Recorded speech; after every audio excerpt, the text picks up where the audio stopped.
Hi, folks. How are you? I'm Chief Rondo. Welcome back to another segment of Coffee and Connections with the Chief. And to my left is my able-bodied executive officer, Captain Mark Livy. And it's hard to imagine that it's May.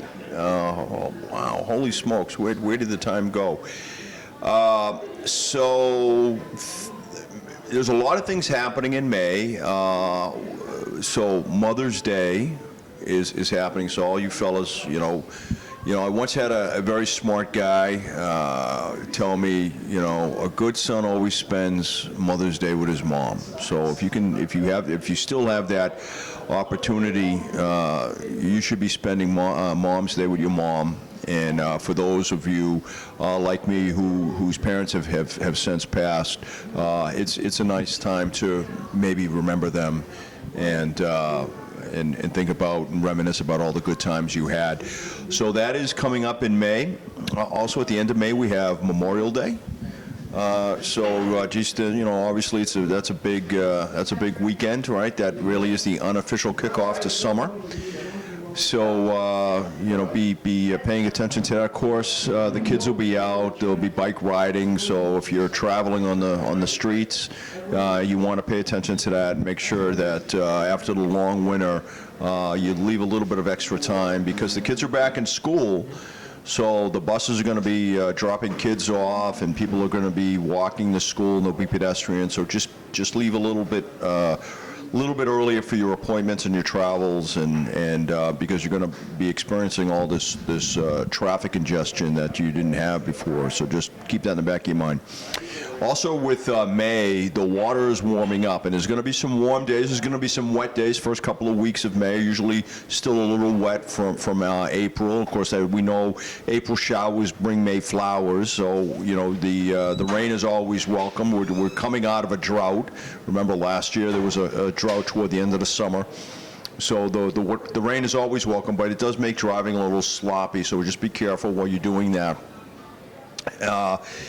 But the water, so it's going to warm up, right? You're going to have some warm days in May, but the water takes a while to warm up, so be careful. If you're doing any recreational water activities, you want to be cautious about hypothermia, right? The water is still very cold. Trust me, as you saw from the video, we jumped in March, and the water was very cold then. It's going to take a while to warm up.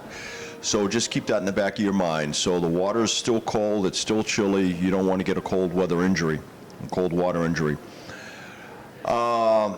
We had some exciting things happen in the first part of the year. The captain's going to go into those more in detail. We had a Tesla Model Y donated to the Wolfeboro Police Department, so that's in the process of being fully outfitted.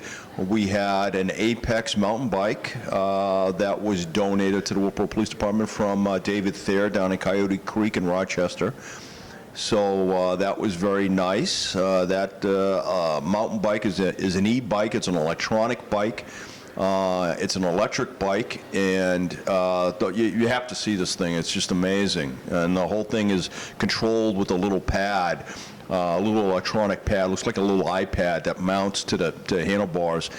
And this is a rugged piece of equipment, but you can get up to a top speed of about 35 miles an hour. The capacity and the capability that it's going to give to our mountain bike patrol unit is phenomenal. And so you'll be seeing that bike and our officers punched out all the way past Fernal Crossing along the Bridge Falls Path and Rails to Trails. We'll be able to get out to some of these problem areas that we've had in the past and do some very, very good mountain bike patrol work out there. So we're really excited about that. We got our highway safety grants were not just approved, but we had additional monies that were given to us by the state. The captain will talk a little bit more in detail about that. And we're full strength, right? I'm really happy. We're full strength. We're 100% strength right now in the police department. And that is something that we haven't been full strength in what, 2 or 3 years? Yeah. Oh my gosh, so that's really good. So we're really looking forward to a great summer. Hey, COVID-19, I want to talk a little bit about COVID-19. So we know we're moving forward with the inoculations. We know that everybody is improving and we're building herd immunity. But we're probably not going to be at herd immunity anytime before maybe mid-fall. Now, that's just a prediction, okay? So we still need to be vigilant. We still need to be doing all the things that made us successful. Here in Wolfeboro, we were very successful in beating down the virus. So social distancing, wearing masks, hand sanitizing, washing surfaces, all the normal things that made us successful. We want to continue to do that. My concern is that there are 4 variants of the virus that are out there. The UK variant is the one that is most disturbing to me. And we don't know a lot about this virus. We're learning more and more every day. And there is a growing body of evidence that suggests that the UK variant of the virus, and I believe it's 117, right, virus number 117, is not just more contagious, but also potentially could be more deadly. We also know there's a growing body of evidence that suggests that there's long-term health effects, negative health effects, to getting the virus, that the virus can damage the internal organs, can settle in the liver, the kidneys. And even though you may beat the virus back, and it may, at the end of the day, be no worse than the flu, to some people, especially healthy people, you don't know what's going to happen in 5 or 10 years. And we're seeing reports of people, months after getting the virus, having heart attacks or having kidney damage or liver damage or triggering maladies in the brain. So these are the things that we don't know about this virus. This virus is very insidious, so we need to treat it with respect. And that's not saying we need to be fearful of it. We need to be cautious. We need to do all the right things. All right, so please understand what I'm saying, right? We just need to be smart about what we do, and it's all about being smarter than the virus, okay? So just be careful until we get that herd immunity built. The experts from the CDC are telling us we need about 75% of the population to be either immunized or have the antibodies, right? And that and once we get to the population about the 75% level is when the transmission, the community transmission, will begin to drop off. And that's what we're seeing the most right now is community transmission. Community transmission is where you go somewhere and you pick up the virus. You don't necessarily know how you got the virus, right? It's not being transmitted per se from a loved one or from a family member. It's because you went to the supermarket and you got it, or you went to a party and you come down with it, right? That's called community transmission. So just a little bit about COVID-19, and now I'm going to turn it over to my captain for more detail. Captain?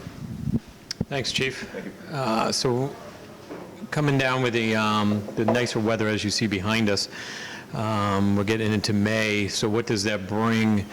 It really brings the windows down, driving on the roadway, the music up, and speeds do increase, unfortunately. It just happens. The nice weather does bring the speeds up a little higher on the roadway. So just be careful of that. As you mentioned before, we have the highway safety grants.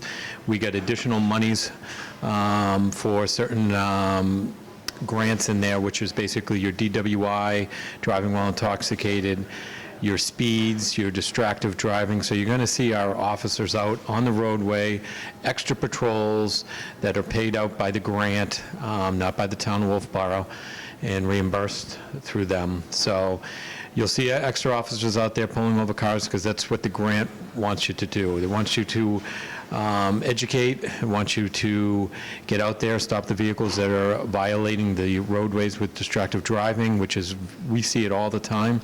I know everybody has those emails or that text that's so important to get, but just wait, pull over.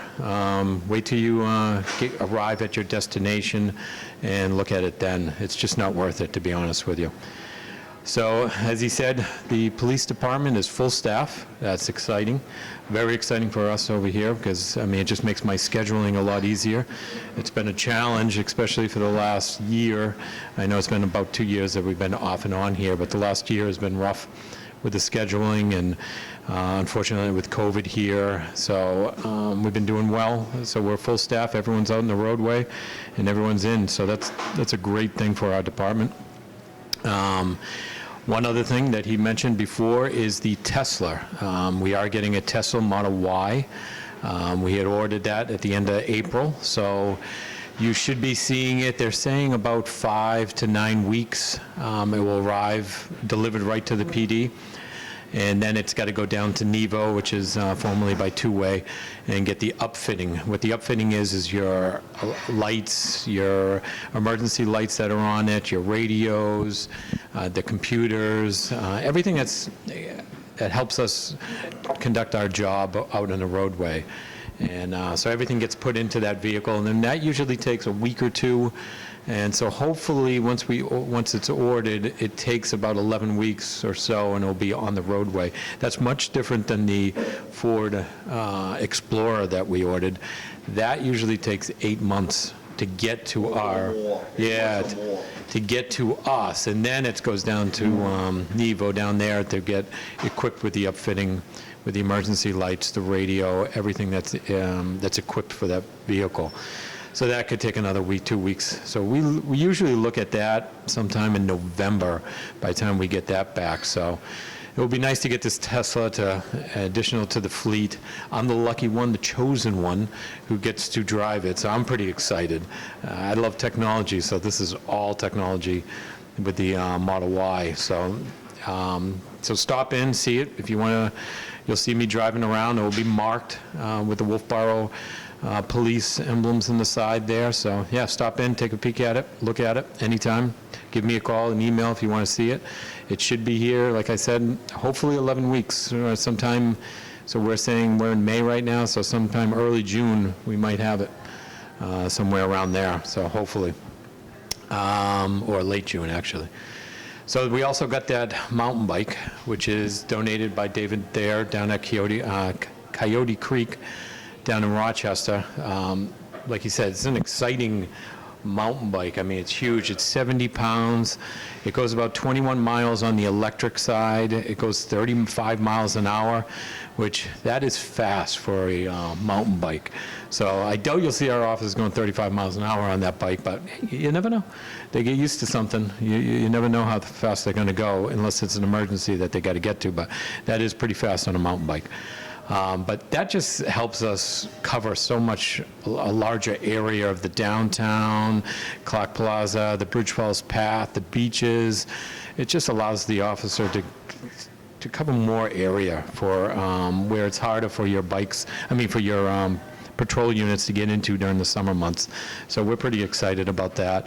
You'll see Corporal LaRochelle and SRO Mary Devine on those bikes this year. So, and that should be starting sometime in the end of June once school ends. So I think the end of school is now the 23rd is the last day of school. I'm pretty sure. It all depends on, I think everything got remote, so it wasn't extended there. So that'll be exciting for us during the summer months. With dispatch, we're full staff in there. We still have a part-time opening if anyone's interested. You can always get your resume over to Supervisor Mia Lyons. We're still looking for, I think, one more in there for a part-time position. So, but we're pretty much full staff in there. We have 5 full-time, 1 permanent part-time, and then 2 part-times with that. So it's good coverage. It's nice to have one more just to cover the vacations that we do have in there. Because remember, we're 24/7. Somebody takes a vacation, we got to cover that. So it's nice to have the flexibility and the coverage to do all that and not force anybody to work when they don't want to. So other than that, I think that's about it. Yeah, a great summer. I know we got our pedestrian grants too that I forgot to mention. We're going to get some more additional money for that. So you'll see officers on a walking beat down the downtown, which will be exciting. And we're also going to have our traffic control, Paul Landry, back this summer. So follow those town ordinances down there for parking, because he will be down there starting, I think, right after the long weekend in May. So he'll be down there and follow those town ordinances. I do have something I do want to say. So last year, and the captain just keyed this in my memory, last year we were all down performing the pedestrian crosswalk safety patrols that I think the town has come to know and love. And we saw an awful lot of vehicles that were uninspected, unregistered, And we're not talking a few days over inspection or a few days over registration. We're talking, in some cases, years. A couple of years, and I'll tell you right now, so folks, just hear from me. There is no excuse at this point why your vehicle is uninspected. There is no excuse why your vehicle is unregistered, right? I don't want to hear it. There is none. Especially if it's a couple of years, okay? There's just no excuse. You're going to get a ticket. If that happens, you're definitely getting a ticket, all right? You're getting a summons. You've got to get your vehicles registered. You've got to get your vehicles inspected. I know that COVID-19 has put a crimp in a lot of activities. I know that. I know it's made it more challenging to get parts. I know that. But at this point, we're starting to come out of it. There is no reason why your vehicles should be uninspected at this point. If your vehicle is due inspection, you need to get it inspected, okay? If your vehicle is due to be registered, you need to get it registered, okay? And while you're on it, check your license. Your license always expires on your birthday of your birth month, right? That's it. It's on your birthday and your birth month, right? So mine is, for example, my license, my birthday is 21 March, right? So if this were the year that my license was up, it would be up in March. I hear this all the time. Oh, I thought it was my birth month. No, it's your birthday. Your vehicle registration expires on your birth month, right? Unless your vehicle is registered to a trust or something, or a corporation. But your vehicle always expires on your birth month, okay? Your inspection sticker and your registration sticker, both color and month, need to match. They need to match, all right? So if you're buying a used vehicle and, you got 2 or 3 months still left on the inspection sticker, you have 10 days to get that vehicle re-inspected after a purchase. Stop, end of discussion. That is the law. You need to do that. So no, your vehicle is out of inspection. The inspection sticker and the registration need to match in month and color, period, stop, end of discussion, okay?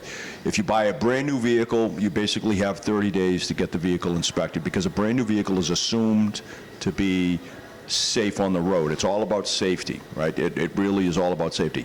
You can look up all these laws online if you like, but the bottom line, I just told you what you need to do. These are the common mistakes I see out there. They are pet peeves of mine. Get your vehicles registered, and that includes your trailers, your boat trailers, your utility trailers. Get those registered as well, okay? And make sure that your vehicles are inspected. So I just want, because I'll tell you, when we have officers down on the street walking beats, they're going to see you in traffic, they're going to see you parked, and they're going to be paying attention to that, and the ticket book is going to come out if they catch you. Okay, that's all there is to it. I'm trying not to be mean about it, but last year it was out of control. We would write on average 20 to 30 tickets a day for these things. Okay, and again, we're not talking a couple of days overdue. We're talking months, in some cases years overdue. All right, there's just no excuse for it. Thank you. Yeah, so the last thing I have is the radar units. So they're going to be coming out in May. We have 6 ones that are positioned, and they'll be around town, basically in the ground. So they kind of stay into which roadway. I know there's going to be one on North Main. Should be one on Bay Street, a couple on Sewell Road, maybe one on the Center Street. And then we have our radar trailer, which that kind of roams around where the problem areas are. So if you have a neighborhood in your neighborhood or somewhere else that you want, or your work area that you want the radar trailer to be positioned, give Sergeant Struck or the chief or myself an email or a phone call, and we'll put it on the list and we'll get it out there to your area that you wish to have it. So Sergeant Struck takes care of all that. So let me talk about that. What comes from that? So we get a lot of data, and now with all these units that we do have, the 7 altogether, there's a lot of data that comes in daily, weekly. How many cars come by that certain area? Whether the speeds are. It actually gives you the time of the day, like an hour in between. So like maybe 3 to 4 on Bay Street might be a good time to basically position an officer in that location because the speeds during that time are very high. And we get notifications through email, I know he does definitely, and text messages if we get a lot of high speeds. And it might be high speeds, we're talking anything that's over 15, 20, 25, we'll get notification right away on that. And then we'll really look at that. Sergeant Strzok really looks at those data and then positions officers in those locations. Because remember, we have 14 officers, one's on a special assignment, so it's really actually 13 officers that are out in patrol. On a given day, we have 6 patrol officers out, but not at the same time. Remember, you got day shift, night shift, and midnight shift. So 6 officers right then. We have a detective, we have an SRO that's up at the school, and then you have the chief and I. So there's 10 right there. And then you have officers that have days off. So that leaves you 3 more. That's your 13 officers right there. So, and our days off, remember, it isn't a Monday through Friday job. Sometimes for us it is, but not for the rest of the officers in the department. So their days off might be Tuesday, Wednesday, might be Thursday, Friday, and some do get the weekends off. So it does vary depending on their shift. So they have rotating shifts that go back and forth. They rotate every 4 weeks. Sergeants have their own rotation, and the patrol units have their own rotation. So it works out pretty well for them. They all get their weekends off, which is nice because everybody wants weekends off with their families. So that does work out. So, and remember to check our website and our Facebook page for any news that does come out or emergencies that do come out. I know last month in April we had a good car accident on Center Street. We try to get this information out if we have to shut down a roadway for detours to get around it. So just keep an eye on our page. You'll get information that comes out there pretty frequently. Sergeant Sparrow takes care of that, and he does a wonderful job keeping the public informed. So that's all I have right now, and I'll give it back to the chief. Yep. Yeah, so the bottom line is go slow. Those radar warning signs are a tremendous tool. They really do work. People see them. It gives you instant feedback, and people slow down, so we like them. So you will see those around, along with our radar trailer. And the data that it sends us is instantaneous. It's all Wi-Fi. Everything is Wi-Fi. So it's really quite a capability. So that's your May in a nutshell. Bottom line is everything at the PD is going very well right now, and we're looking forward to a great summer. We want you to have a great summer, and I want you to have a great Mother's Day, and I want you to have a great Memorial Day. We'll see you again in June. Until then, safe travels and be safe. And thank you very much. Stay tuned for your safety tip of the month. So signing off, this is Chief Dean Rondo and Captain Mark Livy with the Wolfeboro Police Department, wishing you a very happy May, and please be safe out there, and we'll see you next month. Thank you. Bye-bye.